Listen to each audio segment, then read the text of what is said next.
Assalamualaikum warahmatullahi wabarakatuh. Anak-anak kelas 7 sekalian, pada hari ini Ibu akan menjelaskan materi IPS bab 4 tentang pembabakan zaman praaksara secara arkeologis. Periodisasi secara arkeologis. Periodisasi secara arkeologis didasarkan atas hasil-hasil temuan benda-benda peninggalan yang dihasilkan oleh manusia yang hidup pada masa praaksara. Periode ini dibedakan menjadi dua, yaitu 1 zaman batu dan 2 zaman logam. 1. Zaman batu. Zaman batu adalah zaman ketika sebagian besar perkakas penunjang kehidupan manusia terbuat dari batu. Berdasarkan hasil temuan alat-alat yang digunakan dan cara pengerjaannya, zaman batu dibagi 3, yaitu 1. Paleolitikum, 2. Mesolitikum, dan 3. Neolitikum.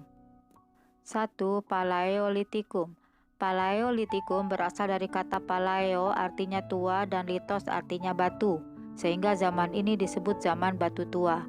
Hasil kebudayaannya banyak ditemukan di daerah Pacitan dan Ngandong, Jawa Timur, sehingga disebut sebagai kebudayaan Pacitan dan kebudayaan Ngandong. Zaman Paleolitikum atau batu tua, zaman ini berlangsung sekitar 600.000 tahun silam. Kehidupan manusia masih sangat sederhana, hidupnya berpindah-pindah atau nomaden, memperoleh makanan dengan cara berburu, mengumpulkan buah-buahan, umbi-umbian, dan menangkap ikan.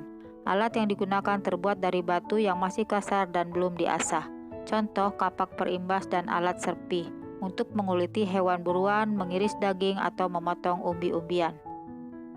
Perhatikanlah gambar pada tayangan ini yang menunjukkan contoh kapak perimbas dan alat serpih pada zaman batu tua. 2. Mesolitikum. Mesolitikum berasal dari kata meso artinya tengah dan litos artinya batu. Jadi zaman ini disebut zaman batu tengah.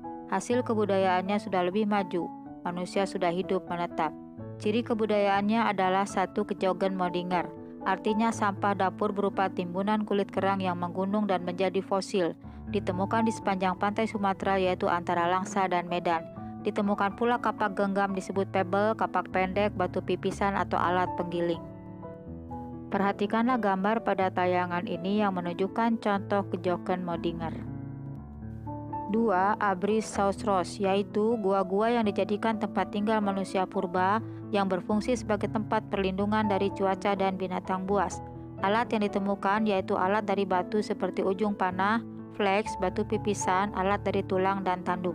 Kebudayaan ini banyak ditemukan di Besuki, Bojonegoro, dan Sulawesi Selatan. Perhatikanlah gambar pada tayangan ini yang menunjukkan contoh Abrisaurus atau gua-gua batu. 3. Neolitikum. Berasal dari kata neo artinya baru dan litos artinya batu. Jadi disebut zaman batu baru. Kehidupan masyarakat telah menetap, mampu menghasilkan bahan makanan sendiri melalui kegiatan bercocok tanam. Hasil kebudayaannya berupa kapak persegi dan kapak lonjong, perhiasan dari batu dan kulit kerang, gerabah, dan pakaian. Perhatikanlah gambar pada tayangan ini yang menunjukkan contoh kapak batu berupa kapak persegi dan kapak lonjong. 4. Tradisi megalitik. Megalitik artinya zaman batu besar, yaitu pendirian bangunan dari batu yang berukuran besar. Tradisi ini muncul erat kaitannya dengan kepercayaan yang berkembang saat itu, yaitu pemujaan terhadap roh nenek moyang. Jenis-jenis bangunan megalitik adalah sebagai berikut. 1. Menhir, yaitu bangunan berupa batu tegak atau tugu yang berfungsi sebagai tempat pemujaan roh nenek moyang atau tanda peringatan untuk orang yang telah meninggal. 2. Dolmen, yaitu bangunan berupa meja batu terdiri atas batu lebar yang ditopang oleh beberapa batu lain. Berfungsi sebagai tempat persembahan untuk memuja arwah leluhur, tempat pelinggi, tempat duduk kepala suku atau raja. Perhatikanlah gambar pada tayangan ini yang menunjukkan contoh menhir dan dolmen. 3. Kubur peti batu.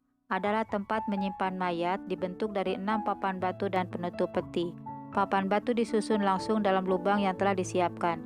Biasanya diletakkan membujur arah sungai atau gunung. 4. Waruga. Adalah peti kubur batu tapi ukurannya kecil, berbentuk kubus dan bulat, ditemukan di Sulawesi Tengah. 5. Sarkofagus. Adalah bangunan berupa kubur batu yang berbentuk lesung dan diberi tutup, banyak ditemukan di Bali. Perhatikanlah gambar pada tayangan ini yang menunjukkan contoh waruga, sarkofagus, pundan berundak, menhir, dan dolmen. 6. Punden berundak adalah bangunan bertingkat yang dihubungkan tanjakan kecil, berfungsi sebagai tempat pemujaan terhadap roh nenek moyang. 7. Patung, bentuknya masih sangat sederhana, yaitu seperti hewan atau manusia. 2. Zaman logam. Zaman logam terbagi 3, yaitu 1. Zaman perunggu, 2. Zaman tembaga, dan 3. Zaman besi. Indonesia hanya mengalami 2 zaman, yaitu zaman perunggu dan zaman besi. Benda-benda yang dihasilkan pada zaman ini adalah kapak corong, nekara, moko, bejana perunggu, manik-manik, dan cenderamata. Perhatikanlah gambar pada tayangan ini yang menunjukkan contoh kapak corong. Perhatikan pula gambar pada tayangan ini yang menunjukkan contoh bejana perunggu dan moko. Gambar pada tayangan ini menunjukkan contoh cenderamata dan manik-manik. Anak-anak kelas 7 sekalian, demikianlah kiranya materi yang telah Ibu sampaikan. Terima kasih. Assalamualaikum warahmatullahi wabarakatuh.